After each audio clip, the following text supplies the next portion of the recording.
볼 말씀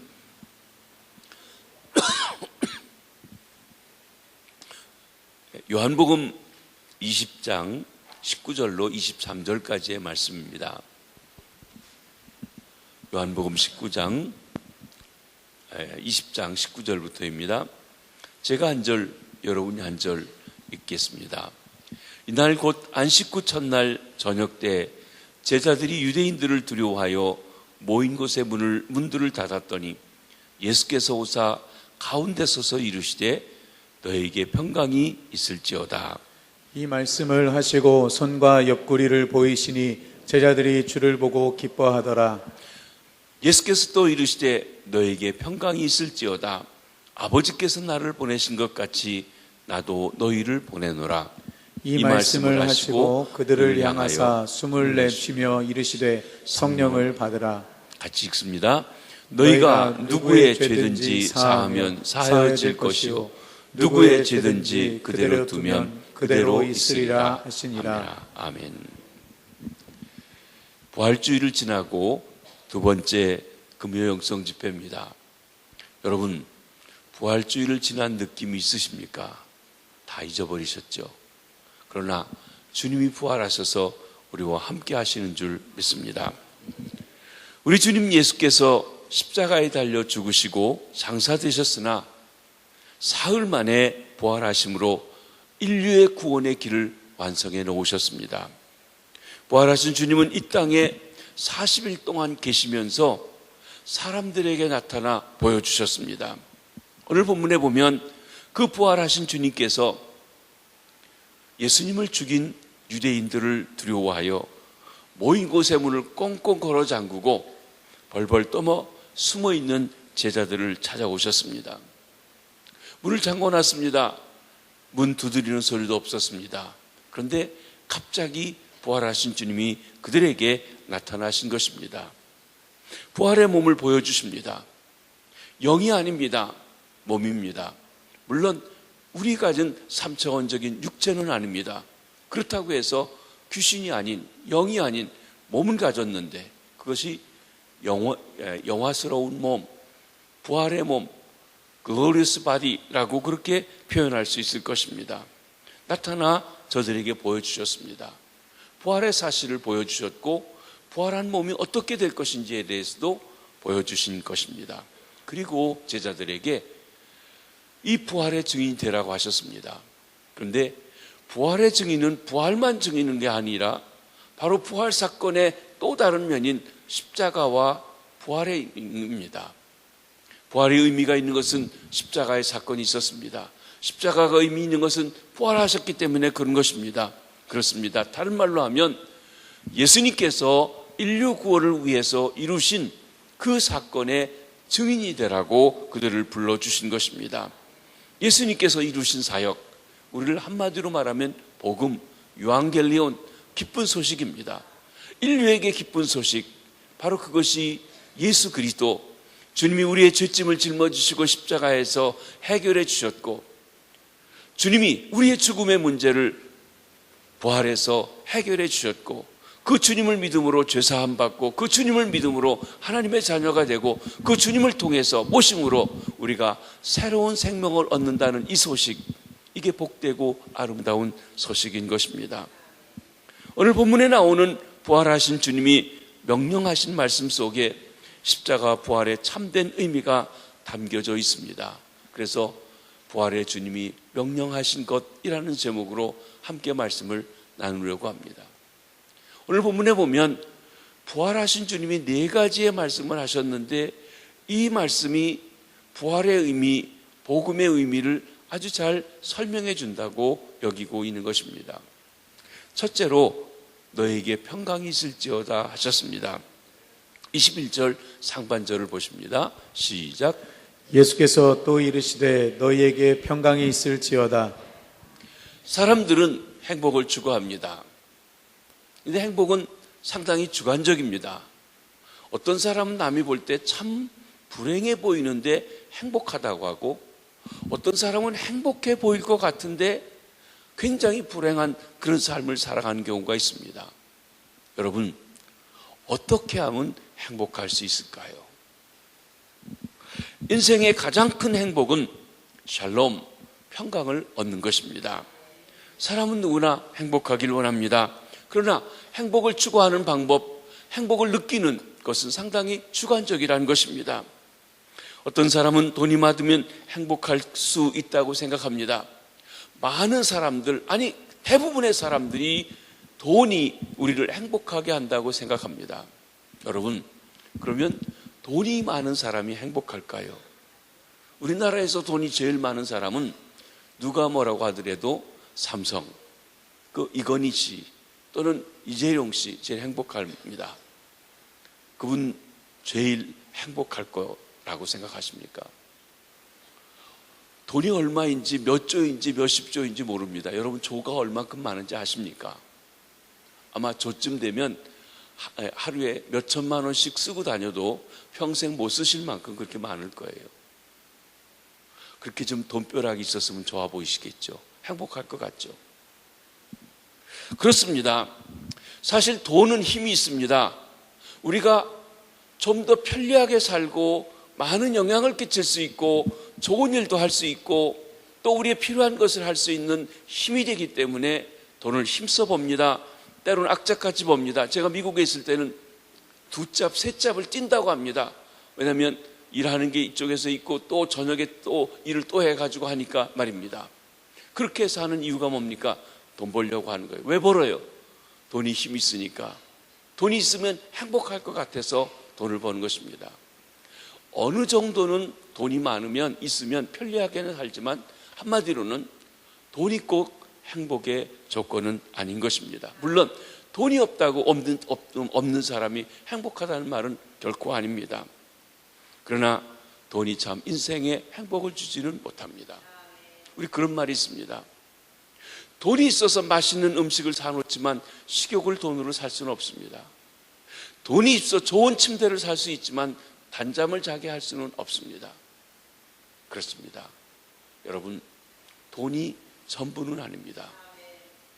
어떤 사람은 권력을 가지면 행복할까 하여 권력을 추구합니다. 우리나라에도 돈이 많던 재벌이 정치에 들어갔습니다. 국회의원도 되셨습니다. 정당도 운영하셨습니다. 한때. 왜 그랬냐면 아무리 돈을 많이 가져도 권력 있는 사람들 앞에서 늘 당하게 되고 돈 내라고 하고 이런 것에 대한 것 때문에 내가 한번 정치를 해야 되겠다고 했는데 그분이 국회의원도 되시고 또 이렇게 하시긴 했습니다. 권력은 참 좋은 것입니다. 선한 영향력을 많이 끼칠 수 있습니다. 요셉 같은 이가 권력이 있었으니까 총리가 되었으니까 그 많은 사람들을 어려운 데서 살릴 수 있는 일을 했습니다. 그런데 여러분, 권력이 바른 마음, 좋은 일로 쓰지 못하면 부패하게 됩니다. 파멸이 터지게 됩니다. 우리나라는 불행한 나라입니다. 좋은 지도자를 가지고 있지 못합니다.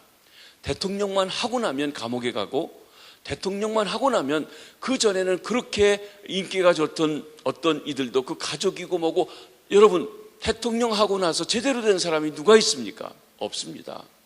이건 뭘 얘기해 줍니까? 권력이 좋아 보이지만 부패할 수 있고 그것이 행복이 아니라 불행의 원인이 되어진 것도 사실이라는 것입니다. 권력을 잘 쓸 수 있는 인격, 잘 쓸 수 있는 믿음, 잘 쓸 수 있는 어떤 자세가 되어 있지 않다면 오히려 그것이 권력이 파멸에 이르게 됩니다. 어떤 이는 권력 때문에, 잘못된 그 권력을 가지고 있었던 것 때문에 스스로 목숨을 끊는 최고의 권력자도 우리 주변에 있었던 것이 사실입니다. 어떤 이는 공부를 많이 하면 행복할까 하여서 열심히 공부합니다. 고시도 패스합니다. 고시도 몇 개씩 패스합니다. 박사도 몇 개씩 있습니다. 그러면 여러분 행복합니까? 물론 공부를 많이 하고 잘하고 아는 것이 힘이어서 그 힘 때문에 어떤 권세도 얻고 또 부도 얻고 명예도 얻고 그래서 나름대로 행복할 수 있습니다. 정말 그러면 지식 많은 사람들이 다 행복한가요? 어떤 사람은 많이 알기 때문에요, 보통 사람들 생각지 못하는 고등수법으로 이렇게 사기도 치고 해가지고 그것 때문에 감옥에 가기도 합니다.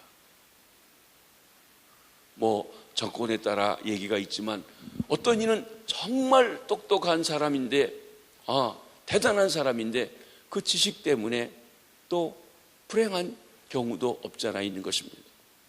여러분, 어린 자녀들에게 공부를 잘하라고 하고 공부를 100점 맞으면 무조건 좋아하지만 사실은 공부를 잘한다고 꼭 행복한 건 아닙니다. 여러분 아시겠지만 아인슈타인은요, 학교에서 선생님이 얘는 도저히 가르칠 수가 없다고, 얘는 공부하기 틀렸다고 그랬어요. 왜요? 걔가 생각하는 거하고 일반적으로 가르치는 거였어요. 그 학생으로 말한다고 하면 제대로 공부 못했습니다. 그런데 어머니가 너 학교에서 공부를 못했다고 해서 내 인생이 끝나는 게 아니다 하며 격려해 주면서 그가 가지고 있는 재능을 발휘할 수 있는 기회를 주었더니 그의 천재적인 재능으로 인류에 너무나 귀한 많은 일들을 했습니다. 여러분, 우리나라 지금 현재 살고 있는 이 중에 제일 부자가 빌 게이츠입니다. 인터넷 뭐 이런 거 만들어 마이크로소프트 해가지고 부자 된 사람이에요. 그 사람 대학교 다니다가 그만뒀어요. 왜? 더 다닐 필요가 없어졌어요. 그가 가지고 있는 그 어떤 것으로 인하여서만. 그렇습니다. 그렇기 때문에 우리는 어떤 공식에 딱 맞춰서 지식이 있으면 행복한 것은 결코 아닐 수 있습니다. 그리고 그것이 모든 것을 다 얻는 것도 아닙니다. 또 꼭 그런 건 아니지만 우리나라 대통령 중에서 서울대학 나온 사람은 한 분밖에 없습니다. 고등학교 나오고 상고 나오고 대학도 검정고시로 하신 분도 대통령 되기도 했어요. 그러니까 꼭 좋은 대학 가야만 대통령 되는 건 아닙니다. 그렇다고 좋은 대학 가지 말라는 얘기는 아닙니다. 가십시오. 공부 열심히 하십시오. 그렇지만 그게 인생의 전부는 아니다는 것이에요. 여러분, 많은 사람들이 많은 지식, 공부 잘하는 것, 박사학위가 꼭 행복을 준다고 생각하지만 그렇지 않다는 것입니다. 어떤 면에서 보면 마음의 평강이 있는 곳에 진정한 행복이 있습니다. 참된 평강은 그런데 하나님을 다스림을 받을 때 온다고 했습니다. 그 참된 평강은 인생의 근본 문제가 해결될 때 찾아옵니다. 인생의 근본 문제가 무엇입니까? 죄의 문제예요. 죽음의 문제예요. 우리 주님 예수 그리스도께서 십자가에 달려 대속의 죽음을 죽으심으로 우리의 죄의 문제를 처리해 주셨습니다. 우리 스스로 죄의 문제를 해결할 수 없는데 그 죄값을 치르시고 십자가에 죽으신 예수 그리스도, 그분을 믿고 의지할 때 내 모든 죄가 그분 안에서 해결되어졌고 그분이 의롭다 받은 것이 내 의가 되어서 하나님 앞에 살 수 있는 일이 되어졌다는 것입니다. 우리 주님 예수 그리스도께서 장사진 사흘 만에 죽음을 이기고 부활하심으로 인간이 가장 두려워하는 죽음의 문제, 죽은 다음에 부활하여 영원히 하나님과 함께 살 수 있는 길이 있다는 것을 보여주셨습니다. 그렇기 때문에 순교자들이 죽는 것도 두려워하지 않고 복음을 증거하고 하나님의 영광을 돌리고 끝까지 붙잡을 수 있었던 것입니다. 왜요? 이 땅에 8, 90년에서 남보다 적게 살지 모르지만 그러나 하나님과 함께 영원히 살아가는 길을 알고 확신했기 때문에 그렇습니다. 그것을 보여준 것이 무엇입니까? 부활인 것입니다. 그렇습니다. 우리 주님 예수 그리스도께서는 인생의 죄의 문제, 죽음의 문제, 가장 본질적이고 기본적인 문제를 해결해 주심으로 인류의 구세주가 되었습니다. 그러기에 예수 그리스도가 친정 인간에게 우리가 줘야 할 참 소망입니다. 어느 대학 가는 것이 문제가 아니라, 돈을 얼마큼 벌어야 되는 문제가 아니라, 권세를 무엇 얻느냐가 문제가 아니라 주님이 소망이시라는 것입니다. 이 주님을 믿는 자가 구원을 얻습니다. 주님이 다스리는 삶을 살아가게 됩니다. 그때 주님이 주시는 평안, 세상이 줄 수 없는 평안, 세상이 빼앗을 수 없는 참 평강을 얻을 수 있다고 했습니다. 이 평강 가운데 주님의 다스림을 받는 가운데서 그때 돈도 권력도 지식도 선한 영향력을 끼쳐 여러분 행복하게 해주는 것입니다. 권세를 요셉 같은 사람, 다니엘 같은 사람이 가졌을 때 여러분 그 백성들이 행복했어요. 다니엘 같은 사람은요, 나라가 바뀌고 정권이 바뀌어도 그 사람을 총리로 세웠습니다. 그것은 소위 말하는 해바라기여서가 아니라 늘 정직하고 하나님 앞에 하고 사심이 없고 공의를 행하고 백성들을 사랑하는 그 마음으로 정치하기 때문에 나라가 바뀌고 임금이 바뀌고 왕조가 바뀌는데도 당신 또 하시오 또 하시오 해서 그렇게 세 왕조에 걸쳐서 다르게 사역을 하면서 역할을 할 수 있었어요. 요셉도 그런 사람이기도 합니다. 그렇습니다. 사랑하는 성도 여러분, 우리가 하나님과의 바른 관계 속에서 다른 것들이 주어져야 되지, 그 관계가 없이, 그 평안이 없이 다른 어떤 것들을 추구해서 많이 가지면 행복해지는 게 아니라는 것을 이해하셔야 된다는 것입니다. 본문에 보면 예수님께서 또 가라사대 너에게 평강이 있을지어다 하십니다. 이는 부활하신 예수님께서 19절에 이어 또 다시 너에게 평강이 있을지어다 하신 것입니다. 여러분, 샬롬, 이 샬롬이란 말은 이스라엘 사람들이 만나면 하는 인사입니다. 그러니까 어떻게 보면 예수님이 제자들을 만나서 평강이 있을지어다 일반적으로 하는 샬롬을 이야기했다고 볼 수 있습니다. 첫 번째는 그렇게 얘기했을지 모르지만 같은 자리에서 두 번이나 반복해서 얘기했을 때 적어도 두 번째 인사는 일상적인 평안을 구한다, 안녕하냐 하는 얘기하고는 다른 차원의 평강을 말씀하고 있다고 하는 것입니다. 부활하신 주님을 보고 단순히 기뻐하려는 의도가 아닙니다. 제자들에게 진정한 평강, 이제는 죄의 문제가 해결되고 부활하심으로 말미암아 얻게 될 진정한 평강이 너에게 있기를 원한다 라고 말씀하신 것입니다. 그렇습니다. 19절에서는 두려움에 떨고 있는 제자들에게 위로하며 평강을 말씀하셨습니다. 그리고 21절에서는 나아가 제자들에게 이제 주님이 이루신 복음을 증거할 때 당하게 될 환난과 어려움과 역경 속에서도 평안을 잃지 않고 평안할 수 있는 그 평강에 대해서 말합니다. 세상에 줄 수 없는 평안입니다. 세상에 빼앗아갈 수 없는 평안입니다. 죽음을 이기신, 죄를 이기신 우리 주님만이 주실 수 있는 것입니다. 이 평강이 부활 후 두 번째 금요영성 집회에 만나 부활하신 주님의 음성을 듣는 저와 여러분, 우리에게 넘치시게 되기를 바랍니다. 이 평강은 하나님의 자녀에게 가장 귀한 축복입니다. 여러분이 기도할 때 하나님 돈 잘 벌게 해주세요, 직업 주세요, 하나님 우리 애 공부 잘하게 해주세요, 하나님 권세를 얻게 해주세요, 그런 기도를 하셨지만 참 평강을 얻기 위해서 기도해 보셨는지요? 사실 그런 면에서 본다고 하면 우리 기도가 잘못된 겁니다. 왜? 돈보다도 더 중요한 것, 권세보다도 중요한 것, 지식보다 중요한 것, 성적 잘 얻는 것보다 중요한 것이 평강인데 이 평강에 대해서는 구하지 않는다는 것이에요. 그렇습니다. 때로 우리가 하나님이 주시려는, 주님이 주시려는 축복의 본질을 잘 모르고 있다는 것입니다. 주님이 우리에게 주시고 싶은 축복, 가장 본질적인 축복, 가장 귀한 축복, 샬롬, 평강입니다. 그 평강이 여러분에게 있어지시기를 바랍니다. 이 평강은 보냄받은 사역자에게 절대적인 요건입니다. 이 평강은 세상을 이기신 주님만이 주실 수 있습니다. 이 평강은 십자가에서 우리 죄를 담당해 주신 주님만이 주시는 것입니다. 이 평강은 죽음을 이기시고 부활하신 주님이 주십니다. 우리가 이 평강 없이는 주의 자녀로 살아갈 수가 없습니다. 우리가 이 평강이 없이는 험한 세상 속에서 주의 사역자로서 주님의 그 빛을 드러내는 빛과 소금으로 살아갈 수가 없는 것입니다.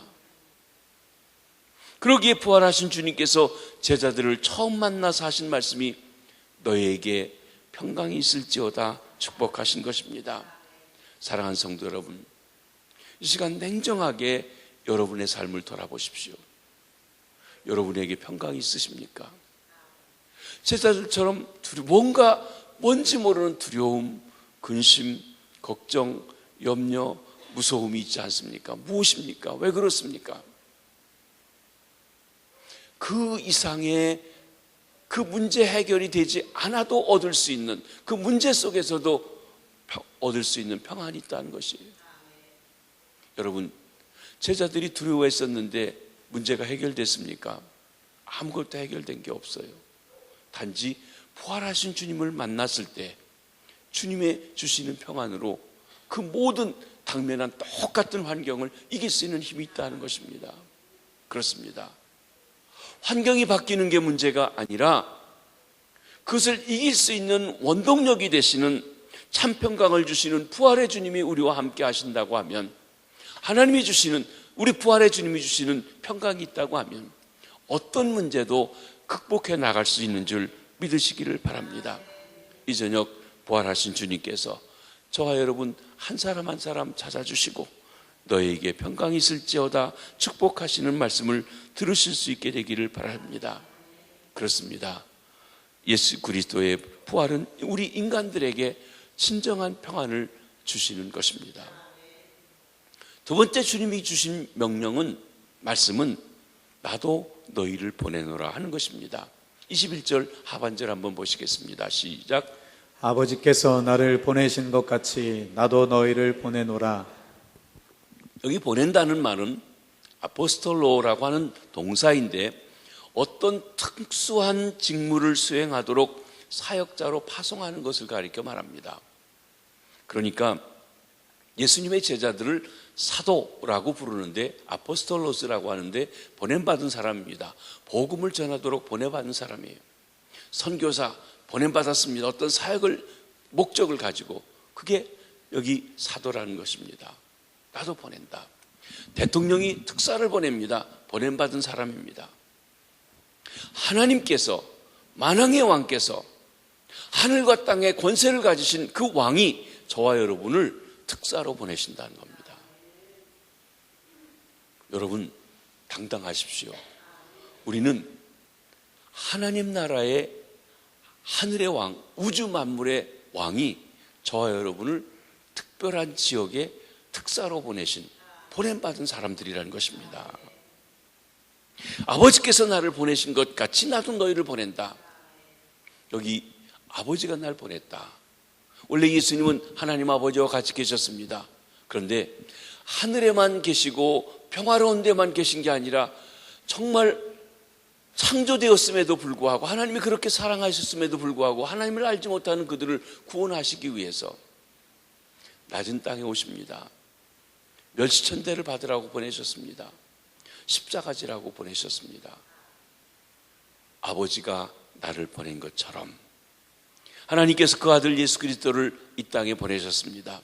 하나님의 선교입니다. 우리가 잘 아는 요한복음 3장 16절을 한번 같이 외워보시겠습니다. 시작. 하나님이 세상을 이처럼 사랑하사 독생자를 주셨으니 이는 그를 믿는 자마다 멸망하지 않고 영생을 얻게 하려 합니다. 하나님이 보내셨다고 그랬습니다. 아버지 하나님께서 인류를 구원하시기 위해서 그의 독생자, 하나란 말도 있지만 친밀한 관계에 있는, 특별한 관계에 있는 소중한 그 아들을 주셨다는 것입니다. 이 땅에 선교사로 파송하셨습니다. 이것이 하나님의 선교이며 모든 선교의 원천입니다. 예수 그리스도는 아버지 하나님의 보냄받은 자로서 하나님 나라를 선포했습니다. 오시자마자 하나님 나라가 너희 있다, 회개하고 천국에 준비하라고 하신 것입니다. 예수께서는 십자가에 달려 죽으심으로 그 천국에 들어가는 길을 가로막고 있는 죄값을 치루어 주셨습니다. 예수 그리스도께서는 부활하심으로 인류의 최대의 적인 죽음의 문제를 해결해 주셨습니다. 그리고 천국을 갈 수 있도록 해주신 것입니다. 이 땅에서도 하나님의 다스림을 받는 천국을 누리고 또 죽어서도 영원한 천국에 갈 수 있는, 천국의 현재적이면서도 미래적인 천국을 주신 것입니다. 그렇습니다. 예수님의 생애, 가르침, 십자가, 부활은 인류 구원 사역의 완성입니다. 이렇게 하나님 아버지의 보내심을 받아 이 땅에 오신 예수 그리스도는 인류의 구원을 준비하셨습니다. 하나님께로 가는 길을 예비해 놓으셨습니다. 다 이루셨습니다. 이제 주님은 하늘과 땅의 모든 권세를 가진 왕이시요 주님이십니다. 여러분, 종종 우리는 마태복음 28장에 19절부터 있습니다. 그러므로 너희는 가서. 그러면 안 돼요. 그러므로라고 하는 얘기는 앞에 뭐가 있고 그러므로예요. 그러니까 그러므로부터라는 얘기는 말이 안 돼요. 그 앞에 걸 꼭 얘기해야 돼요. 그 앞에 말이 뭡니까? 하늘과 땅의 모든 권세를 내게 주셨으니 그러므로 너희가 가라는 거예요. 사람들에게 가서 하늘과 땅의 주인이 예수입니다. 예수 믿으십시오 라고 얘기하라는 거예요. 예수가 왕입니다. 하늘과 땅의 모든 권세가 예수에게 있습니다.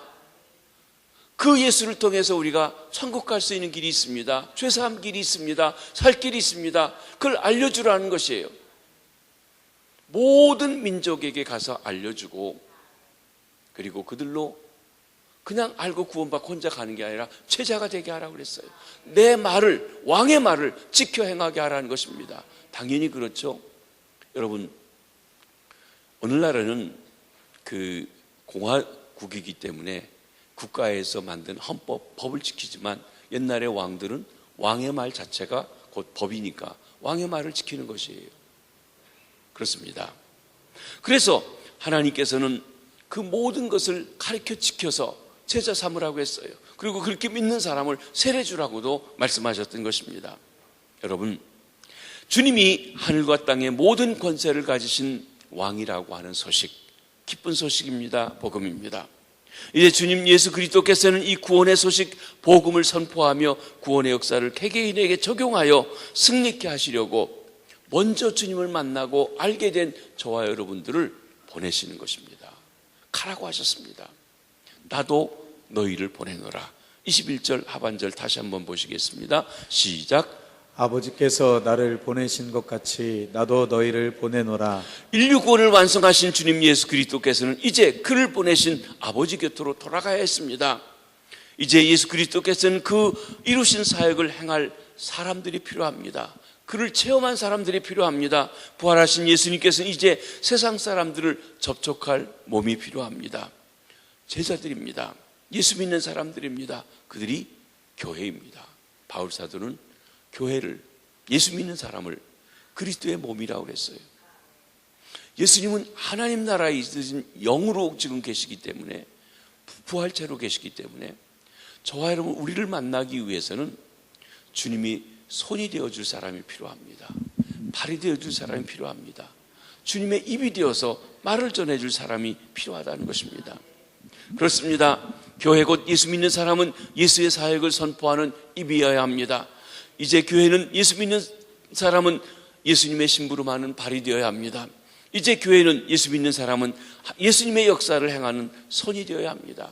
교회 곧 예수 그리스도를 구주로 믿는 사람이 세상 방방곡곡에 예수님의 사건, 즉 예수님의 이야기, 복음, 인류 구원을 위한 하나님의 사랑을 전하지 않는다고 하면 예수님께서는 온 인류의 구주가 되실 수가 없는 것입니다. 만왕의 왕일진 알지 못하게 된 거예요. 알려줘야 된다는 것입니다. 그러기 예수님께서는 하나님 아버지께서 그를 세상에 보내신 것 같이 이제 주님을 알게 되고 믿게 되고 체험하게 된 사람들에게는 반드시 가도록 파송하십니다. 여러분, 부활의 주님을 믿고 구원받았다면 우리 모두는 주님의 보내심을 받은 자인 줄 믿으시길 바랍니다. 주님은 온전한 순종과 자기 부정 그리고 사랑을 하나님께 바쳐서 하나님의 보내심 받은 사도로서 모든 사역을 완수하셨습니다. 그러므로 교회도 우리 성도들도 그를 보내신 예수 그리스도께 철저히 의존해야 합니다. 지체가 머리를 따르든 말입니다. 예수님께서 낮아지시고 십자가 지시는 고난도 당하시고 죽기까지 복종하셔서 하나님의 뜻을 이루셨습니다. 이제 우리 내 혈기, 내 고집, 내 자존심, 내 이익, 내 정욕 죽이고 나를 위해서 십자가 지신 주님, 나를 위해 부활하신 주님, 그 주님이 나를 통해 나타나 하나님의 영광을 드러내고 복된 소식을 증거하는 도구로 쓰임받게 되시길 바랍니다. 교회가 그 주인 되신 예수 그리스도께 온전히 순종할 때만이 교회는 예수 그리스도의 도구로 귀하게 사용될 수 있습니다. 여러분, 교회 주인은 담임 목사가 아닙니다. 물론 하나님께서는 담임 목사를 통해서 그가 있는 동안 말씀도 전하고 하나님의 뜻을 분별하고 합니다. 담임 목사 성향에 따라서 교회 방향도 달라집니다. 담임 목사가 중요해요. 그래서 여러분들이 여러분의 담임 목사가 잘 하도록 기도해 주셔야 되고, 저는 4년 있다가 떠나가야 되는데 다음 담임 목사가 또 오면 또 달라질 수 있습니다. 그 담임 목사를 잘 모셔야 됩니다. 그렇습니다. 우리 교회 90년 동안 17명의 담임 목사가 있었는데, 담임 교육자가 있었는데, 때로는 정말 좋은 분도 있었지만 잘못된 부분적으로 있었고 문제가 되기도 하고 혼란을 가져오기도 하고 했었습니다. 담임 목사가 주인 아닙니다. 제 미국에서 개척교회 했습니다. 제가 먼저 교회에서 부목사 하면서 받았던 모든 퇴직금이고 다 바쳐서 했습니다. 온 가족이 힘들어 했습니다. 제 교회 아닙니다. 하나님의 교회입니다. 제가 개척했던 교회, 이번에 이름도 없어졌습니다. 모든 공을 들여서 해놨던 예배당 팔렸습니다. 인간적으로 섭섭합니다. 그런데 제 교회가 아닙니다.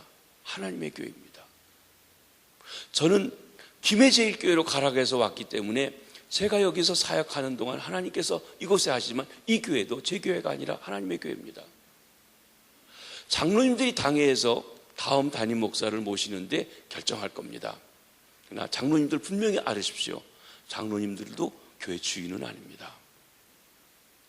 주인의 뜻을 분별해서 수행하는 파송된 사람들입니다. 우리 그 사무총회에서 어떤 일에 대해서 최종 결정을 합니다. 장로 뽑기도 하고 안 된다고 부결시키기도 하고 말이죠. 그러나 교인들도 엄밀하게 하면 주인이 아닙니다. 주인은 하나님이십니다. 여러분, 우리 대통령이 국민이 주권이 있다고 얘기합니다. 국가는 그렇습니다. 그런데 교회는요, 하나님에게 주권이 있지 교인들에게 있지 않습니다. 다수결이 중요하지 않습니다. 여러분, 이거 굉장히 중요한 문제예요. 하나님의 뜻에 맞느냐 안 맞느냐가 중요한 것이지 다수가 원한다고 가는 게 아니라는 것이에요.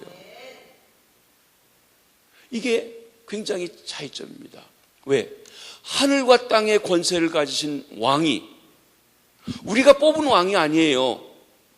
우리를 창조하시고 구원하신 그 하늘과 땅의 권세를 가지신 왕이 그 뜻을 증거하고 그분이 주인이에요. 그분의 심부름을 받고 있는 것이 저와 여러분 우리들일 뿐이라고 하는 것입니다. 그렇습니다. 그분이 바로 우리들에게 지금 사역을 주셔서 감당하도록 하는 것입니다.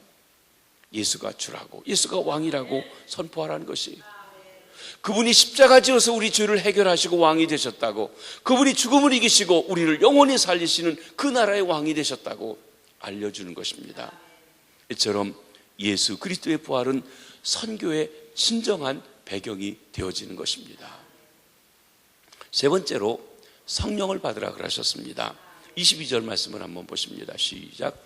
이 말씀을 하시고 그들을 향하사 숨을 내쉬며 이르시되 성령을 받으라. 성령님은 태초에 창조 때부터 있었습니다. 영원전부터 계셨습니다. 영원전부터 자존자이신 하나님, 세위격이신 성부, 성자, 성령, 태초부터 계셨습니다. 여러분, 창세기 때 성령이 운행하시면서 성령이 그 흑암을 감싸시면서 마치 암탉이 계란을 품듯이 품으시면서 생명 역사가 나타나기 시작하셨습니다. 구약에는 성령이 하나님의 특별한 사람들에게 나타나셨다가 거두셨다가 나타나셨다 거두셨다가 이렇게 역사하셨습니다. 성령님이 구약에 없었던 게 아니에요. 계셨습니다. 특별한 경우에만 역사한 것입니다. 그러니까 왕이라든지 사사라든지 선지자라든지 제사장이라든지 특별한 사람에게만 임했는데, 모든 사람, 여자에게도 종에게도 어린아이에게도 성령이 임하신 사건이 오순절 사건입니다. 누가복음 또 누가가 쓴 사도행전에는 오순절날 성령이 임하신 걸 말씀하시는데, 요한은 요한의 이 복음서와 이 진행의 과정에서 성령이 오시는 오순절 사건에 대한 얘기를 특별히 말하고 있지 않습니다. 오히려 부활하시면서 숨을 내쉬면서 성령을 받으라고 하신 이 사건에 대한 것이, 그러니까 요한이 얘기하고 있는 오순절 사건과 같은 역할을 하는 신학적인 면에서 중요한 부분인 것입니다. 그런데 여러분, 성령이 언제 오시게 됩니까? 십자가에 달려 죽으셨다 사흘 만에 부활하신 주님이 나타나셔서 성령을 받으라고 명령하신 것은, 성령님은 예수 그리스도의 십자가와 부활 사건에 근거해서 우리로 하여금 그 은혜를 체험하게 하고 이 사건을 증거할 수 있도록 하시기 위해서입니다. 다른 말로 하면 십자가와 부활 사건이 있기 전에는 성령의 오심이 다시 그 모든 이들에게 부어주시는 그 은혜가 없었다고 하는 것입니다. 예수 그리스도 안에서 옛사람이 죽고 그리스도 안에서 다시 산 자들에게 성령을 주시는 것입니다. 예수를 구주로 믿는 자에게 성령이 임하시는 것입니다. 그들을 향하여 숨을 내쉬었다 그랬습니다. 후 하고 숨을 내쉬었습니다. 그래서 옛날에 저희 어렸을 적에는 목사님들이 성령 받아라고 후했는데, 여러분, 목사가 후한다고 성령 받는 거 아닙니다. 예수님이 하시는 일이지 사람이 할 수 있는 일이 아니에요. 그런데 이것은요, 창세기에 보면 하나님이 아담을 흙으로 만드시고 그 입에 생기를 불어넣으셨다고 그랬어요. 생기를 불어넣었다. 창세기 2장 7절 말씀을 한번 읽어보고 나서 하겠습니다. 시작. 여호와 하나님이 땅의 흙으로 사람을 지으시고 생기를 그 코에 불어넣으시니 사람이 생명이 되니라. 사람이 살아있는 living soul이 되기 위해서는 이 생기가 필요해요. 그러면 여러분 이렇게 됩니다. 사람은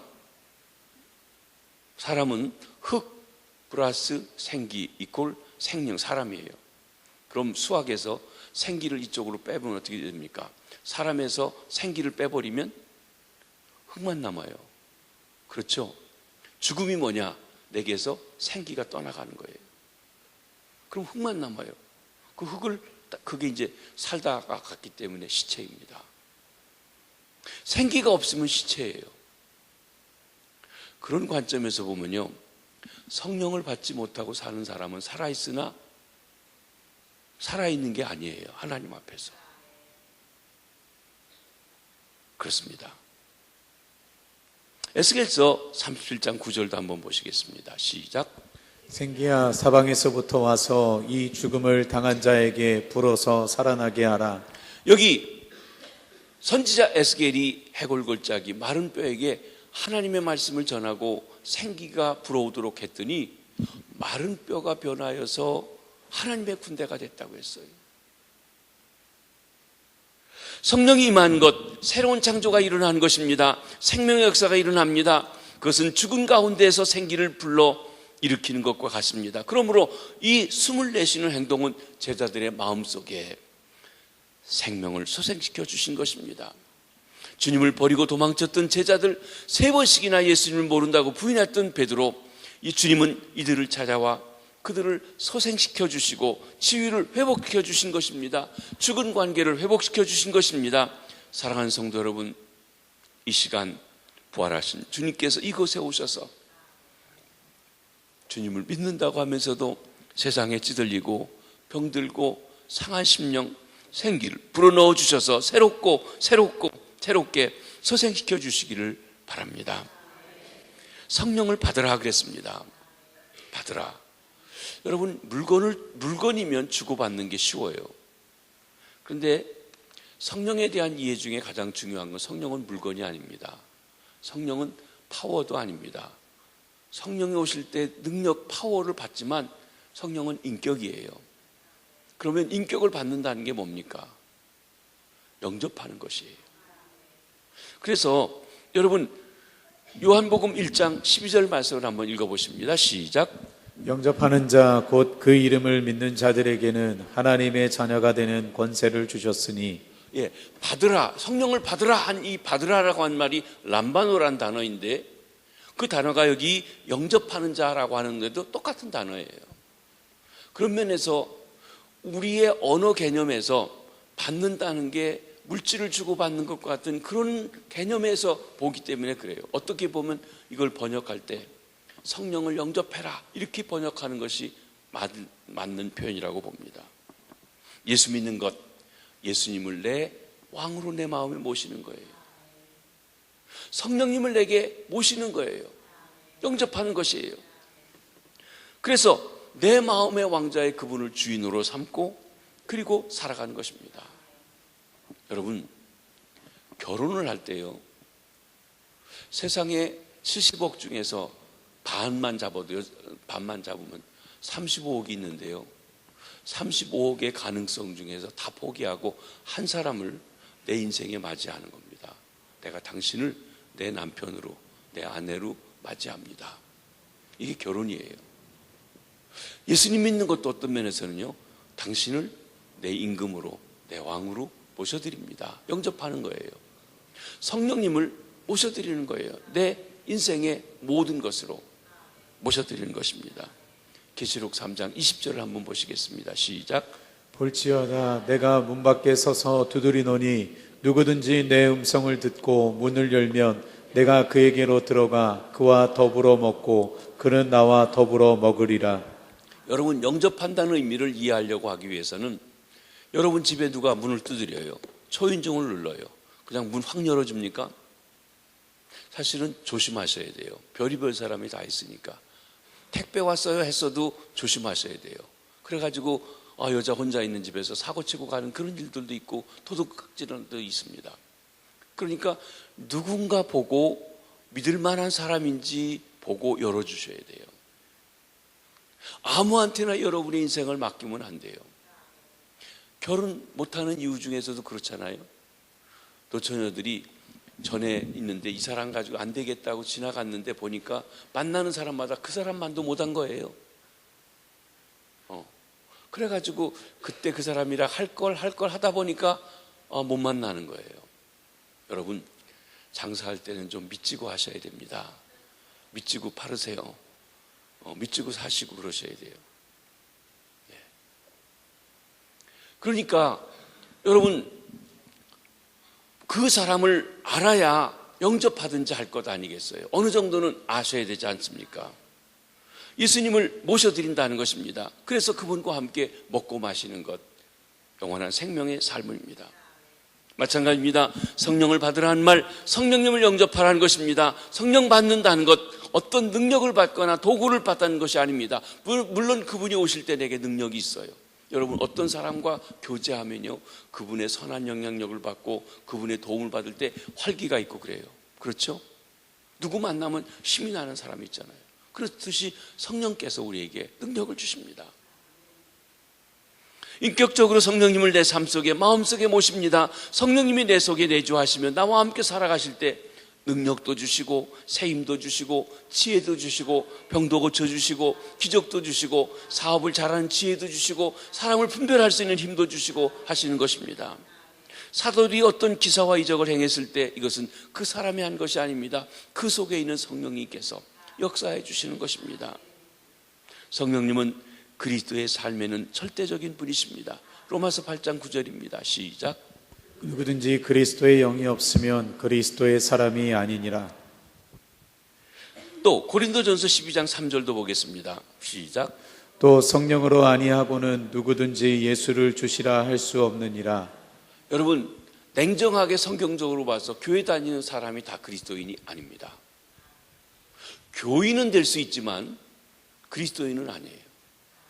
예수 믿고 성령 받은 사람만 그리스도인입니다. 왜냐하면 성경이 그랬잖아요. 누구든지 그리스도의 영이 없으면 그리스도의 사람이 아니라 그랬어요. 심지어요, 목사 중에도 장로 중에도 그리스도가 없이 목사도 되고 장로도 될 수 있습니다. 죄송합니다. 제가 미국에 있을 때 보니까요, 어떤 사람이 한국 갔다 오더니 한 2, 3년 있다 오더니 자기 목사 됐대요. 집사였는데 가서 신학 공부하고 왔대요. 그때는 인터넷이 잘 안 돼가지고 확인할 길이 없는데 심지어 뭐냐면 비행기 안에서 스스로 안수받았냐 그런 조롱의 말까지 있을 정도로 그렇게 쉽게 목사가 되기도 했어요. 어느 날 때로는 교계에도 저 사람 진짜 목사 맞아? 라고 할 만한, 그리스도인은 그만두고 목사는 그만두고 그리스도인 맞아? 할 만한 사람도 있습니다. 장로님도 그렇고요. 그러니까 어떤 직책이 그리스도인이라고 엄밀하게 보면 그리스도인이어서 그 직책을 맡아야 되는데, 사람이 모이는 공동체다 보니까 그리스도인도 아닌데 그 직책이 되기도 합니다. 우리 교인들 중에서 어떤 사람이 교회 오면요, 목사님 저 사람 빨리 세례 주시고 빨리 집사시키세요 그러세요. 그러시면 안 돼요. 예수 믿게 하고, 그래서 교육도 해서 진짜 신앙의 고백이 있을 때 세례를 주고, 그리고 일할 수 있는 여건이 될 때 집사 주고 하는 거지. 이 사람 뭐 하니까 하세요. 뭐 혼자 목회 다 하세요. 아주.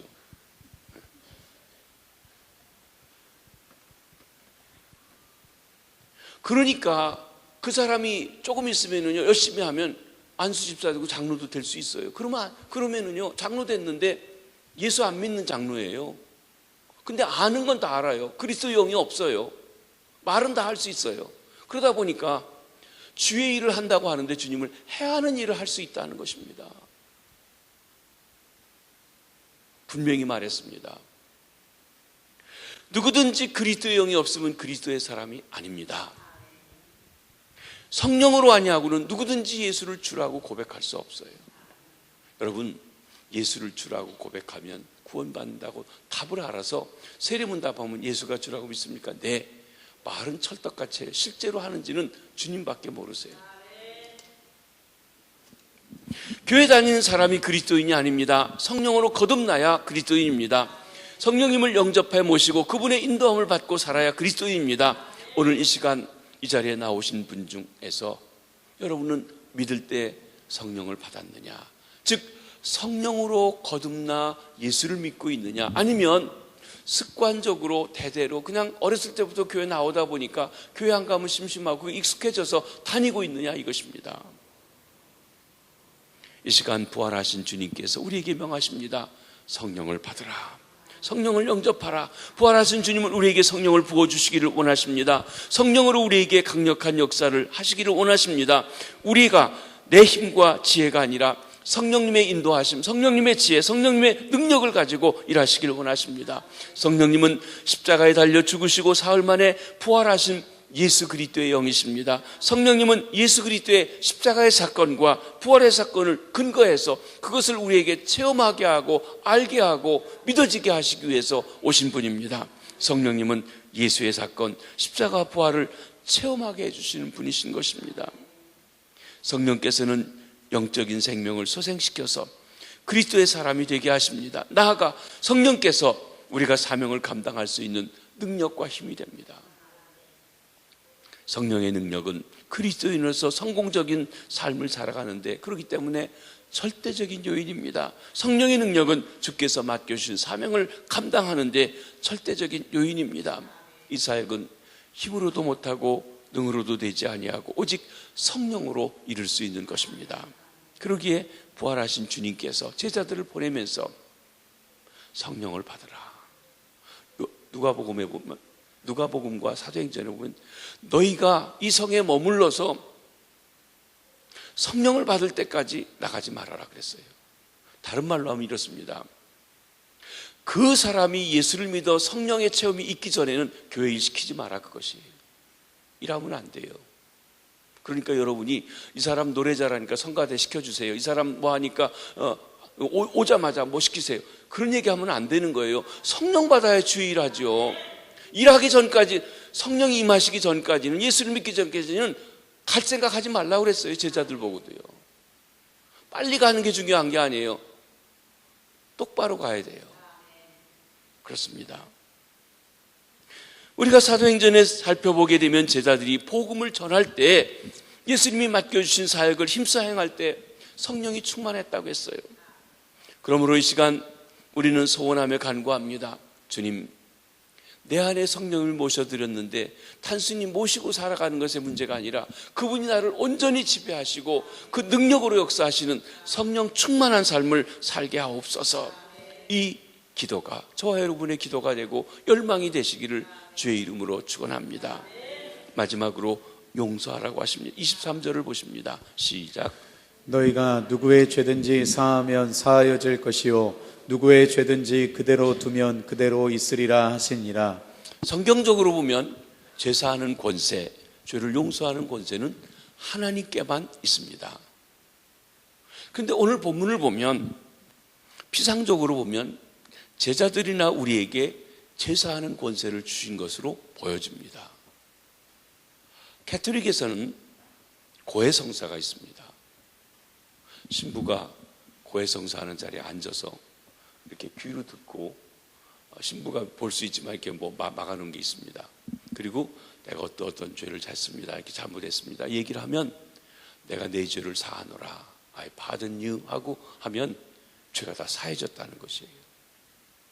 그 근거를 구약 성경에 보면 제사장이 제사를 드리고 나서 그리고 백성에게 와서 내 죄가 사해졌다 선언할 때 죄가 사해졌다는 것이에요. 근데 구약의 경우는 하나님이 명한 대로 제사를 드리고 그 제사를 드린 결과로 이제 하나님이 제사를 연락했으니 내가 이 제사를 드리는 그 원인인 죄가 사해졌다고 선언해 주는 것입니다. 물론 신부가 예수 그리스도의 그 공로를 의지해 산다고 말할 수 있을 것입니다. 또 어떤 면에서는 그가 하나님 앞에 사죄하도록 또 우리 죄를 자백하면 용서해 주신다는 것처럼 자백했으니까 내가 하나님 앞에 자백했으니 죄 용서 받았다라고 말해줄 수 있는 것이기도 합니다. 그러나 사람이 죄사하는 권세가 있지 아니합니다. 예수님께서 중풍병자가 나오는 것을 보시고 4명의 친구들이 끌고 오는 걸 보시고 그 믿음을 보시고 내 죄 사해졌다고 할 때 사람들이 뭐라고 했습니까? 저가 누군데 감히 죄사했다고 하느냐? 하나님 왜 죄사할 권세가 있는 사람이 없다고 그랬습니다. 거기서 예수님께서 내가 하나님이다 라고 표현하신 것이에요. 그러면 여러분 여기 이 말씀은 무엇입니까? 복음, 예수 그리스도의 십자가와 부활, 예수님의 주되심을 받아들이는 것에 죄사함의 역사가 있습니다. 그러므로 복음을 전해서 죄사함을 받게 하라고 하는 이야기입니다. 그렇습니다. 죄사하는 권세는 하나님만 있습니다. 하나님 외에 죄사할 수 있는 권한이 없습니다. 죄 용서는 하나님께 있습니다. 하나님의 은혜가 아니면 사죄하는 일이 없습니다. 그럼 우리는 죄사함을 받을 수 있는 복음의 소식을 전해주어서 그 사람이 하나님 앞에 예수를 믿고 죄사할 수 있도록 해주는 일을 너희가 가서 하라는 것이에요. 복음 전해서. 본문에 몇 가지 의미를 내포하고 있습니다. 첫째로는 부활하신 주님 예수 그리스도께서 나타나신 것은 주님 예수께서 십자가에 달려 희생 제물로 드린 속죄의 제사가 이제 하나님이 연락하시고 기뻐하셨다는 것입니다. 인류의 구원이 완성됐습니다. 우리 인생들의 죄 문제가 해결됐습니다. 어떤 죄도 용서받을 수 있는 길이 열려진 것입니다.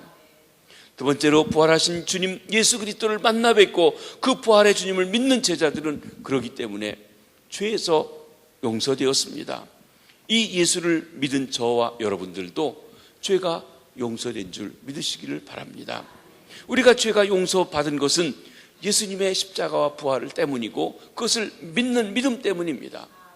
이것이 기쁜 소식입니다. 복음입니다. 그런데 주님께 용서받은 자만이 용서의 복음을 전할 수 있다는 것이에요.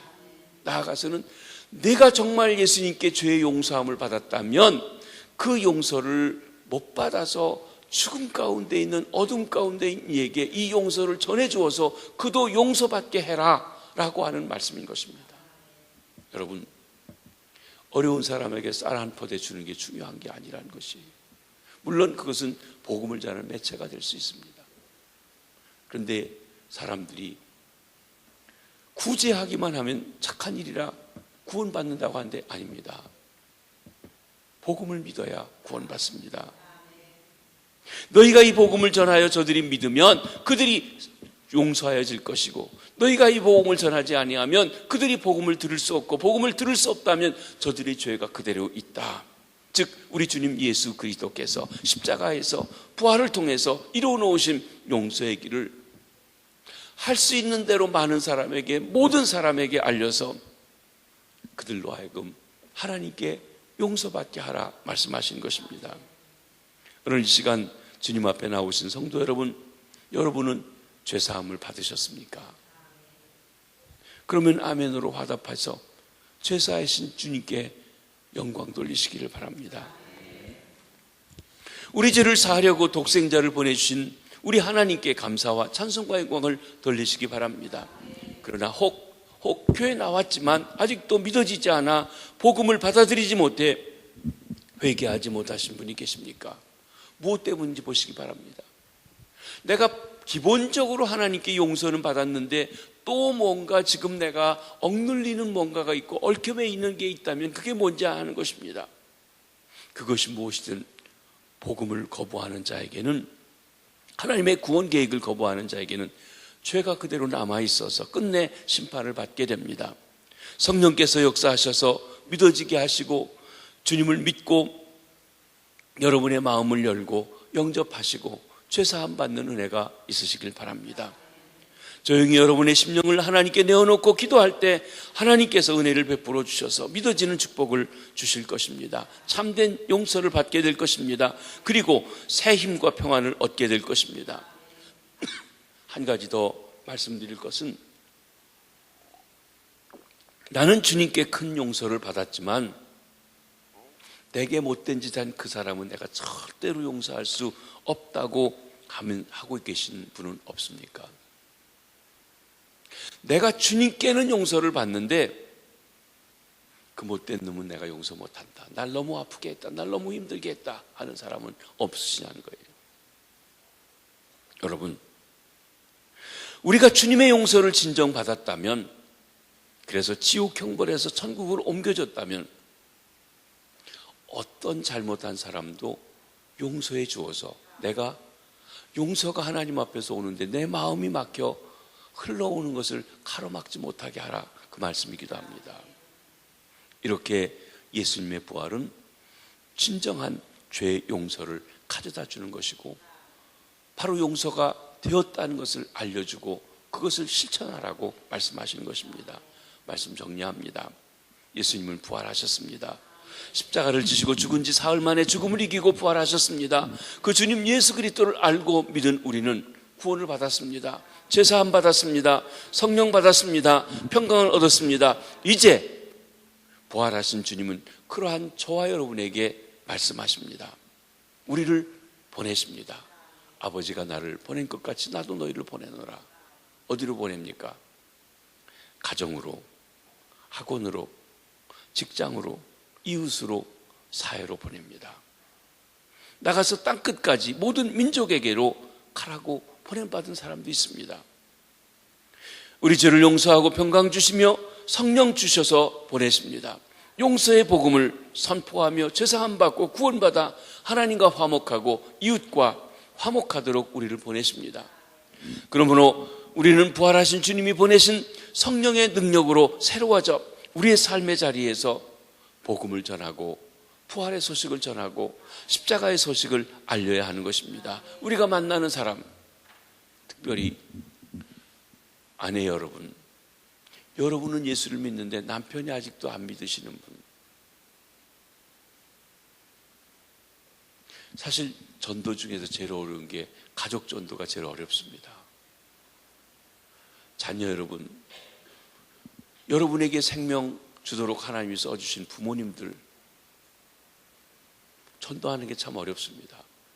제가 얘기했지만 신학교 가서 우리 아버지 전도하는데 16년 걸렸다고 그랬습니다. 세례 받으시는 때까지. 집에 편지할 때마다 전도지를 써서 보냈는데 하고 해도 말입니다. 어렵습니다. 아는 친척들, 외삼촌들, 삼촌들, 고모들 내가 코 올리기 때부터 봤기 때문에 더 어렵습니다. 어쩌면 내가 아닌 다른 사람을 통해서 전도해야 될지도 모릅니다. 그런데 우리가 그들에게도 이 소식을 전해줘서 그들도 용서받게 해야 된다는 것입니다. 그래서 주님 예수 그리스도께서 우리를 보내시는 곳에 어디든지 간에 바로 그곳에 주님의 용서, 주님의 평강, 주님의 생명이 흘러넘치게 하는 복의 통로들이 다 되시기를 주의 이름으로 축원합니다. 우리 찬송을 좀 하나 같이 부르시겠습니다. 사랑하는 나의 아버지, 이름 높여